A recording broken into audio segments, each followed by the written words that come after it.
நான் மனுஷர் பாசைகளையும் தூதர் பாசைகளையும் பேசினாலும் அன்பு எனக்கிராவிட்டால் சத்தமிடுகிற வெண்கலம் போலவும் ஓசையிடுகிற கைத்தாளம் போலவும் இருப்பேன்.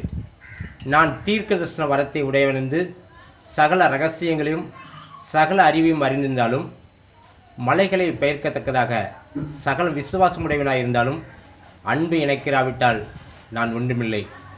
எனக்கு உண்டான யாவற்றையும் நான் அன்னதானம் பண்ணினாலும் என் சரீரத்தை சுட்டரிக்கப்படுவதற்கு கொடுத்தாலும் அன்பு எனக்கிராவிட்டால் எனக்கு பிரயோஜனம் ஒன்றுமில்லை.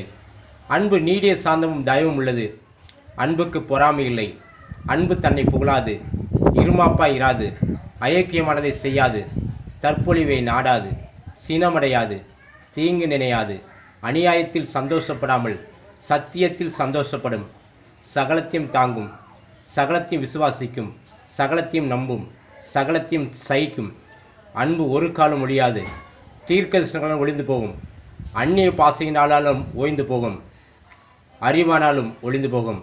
நம்முடைய அறிவு குறைவுள்ளது, நாம் தீர்க்கதரிசனம் சொல்வதும் குறைவுள்ளது. நிறைவானது வரும் பொழுது குறைவானது ஒளிந்து போகும்.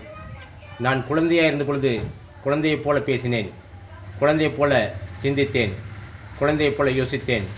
நான் புருஷனானது போதோ குழந்தை கிணத்தை ஒழித்து விட்டேன். இப்பொழுது கண்ணாடியிலே நிலாட்டமாய் பார்க்கிறோம், அப்பொழுது முகமாயமாய் பார்ப்போம். இப்பொழுது நான் குறைந்த அறிவுள்ளவன், அப்பொழுது அறியப்பட்டிருக்கிறபடியே அறிந்து கொள்வேன். இப்பொழுது விசுவாசம், நம்பிக்கை, அன்பு இம்மூன்றும் நிலைத்திருக்கிறது. இவைகளில் அன்பே பெரியது. ஆமென்.